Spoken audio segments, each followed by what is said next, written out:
Hello সবাইকে।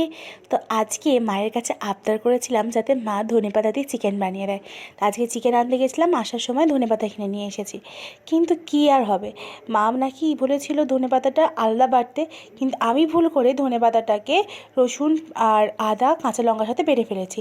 Test খুবই ভালো হয়েছিল, কিন্তু কিছু করার নেই। কালারটা একটুখানি আর কি কম গ্রিন কালার এসে গেছিলো। ওটা আলাদাভাবে অ্যাড করলে, মানে কম কষলে কালারটা বেশি সবুজ থাকে। তো কিছু করার নেই, যেখানে আমি আছি আর সেখানে গড়বড় হবে না, এটা তো হতে পারে না। আর ওখানে চিকেনটা ভিনিগার, নুন, হলুদ আর একটা ডিম দিয়ে ম্যারিনেট করা ছিল। ঠিক আছে, ডিমটা একটুখানি নরমও হবে আর টেস্টটাও খুব ভালো হয়, গ্রেভিটাও বেশ একটা গাঢ় গাঢ় হয়। আর এখানে দেখেছো পেঁয়াজের কালারটা কি দারুণ এসেছিলো, তাই না? আর এখানে সমস্ত গরম মশলা ফোড়ন দেওয়া হয়েছে, যেমন এলাচ, দারচিনি, জয়িত্রী, আর দেওয়া হয়েছিল তেজপাতা আর শুকনো ঝাল। তারপর তার মধ্যে পেঁয়াজ দিয়ে দেওয়া হয়েছে। পেঁয়াজটা কিছুক্ষণ কষিয়ে নেওয়ার পর অল্প নুন দিয়ে তারপর এখানে ধনেপাতা বাটা, আদা বাটা, রসুন বাটা আর কাঁচা লঙ্কা বাটা একসাথে বাটা ছিল, সেটা দেওয়া হয়েছে। আর মা এখানে জলের মধ্যে হলুদ গুঁড়ো, ধনে গুঁড়ো, জিরে গুঁড়ো সমস্ত কিছু একটু নুন দিয়ে মিক্স করে নিয়ে এটা দিয়েছে, যাতে ভালোভাবে মিশে যায় মশলাগুলো।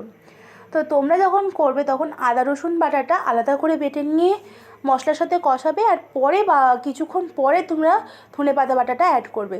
তাহলে টেস্ট আর কালার দুটোই এর থেকে অনেক বেশি ভালো হবে। মানে ভালো তো হয়েইছে, কিন্তু মায়ের কাছে হচ্ছে ব্যাপারটা যে ঠিকঠাক করতে পারিসনি তুই, ভুল করে দিয়েছিস, সেটার সাথে পেস্ট করে ওটা আলাদা করতে হবে। তারপর মাংসগুলোকে দিয়ে মা ভালো করে কষিয়ে নিয়েছে, অল্প অল্প করে জল দিয়ে ভালো করে মাংসটা কষিয়ে নিয়ে ঢাকা দিয়ে দেবে। আর ভেতরে ভেতরে মাংসটা সুন্দরভাবে সেদ্ধ হবে, এত সুন্দর সফট হয়েছিল চিকেনটা, আর টেস্ট অসাধারণ হয়েছিল। তারপরে কিছুটা টমেটো কুচি দিয়ে দেওয়া হয়েছে এর মধ্যে,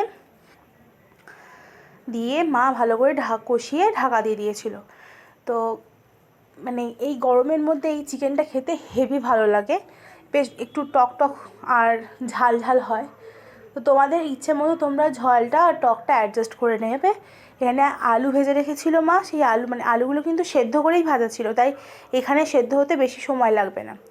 তারপর পরিমাণ মতো জল দিয়ে কিছুক্ষণ ঢেকে ফুটিয়ে নেওয়া হয়েছে। আর দেখো কী দারুণ হয়েছিল, এতটাই সেন্টটা ভালো লাগছিল যে মনে হচ্ছিলো ওই দিয়েই সব ভাত খাওয়া যাবে।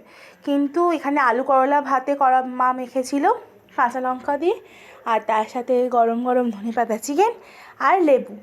আজকে দুপুরটা এই নিয়ে জমে গেছিলো। দেখা হবে পরের ভ্লগে। আজকের মতো টাটা।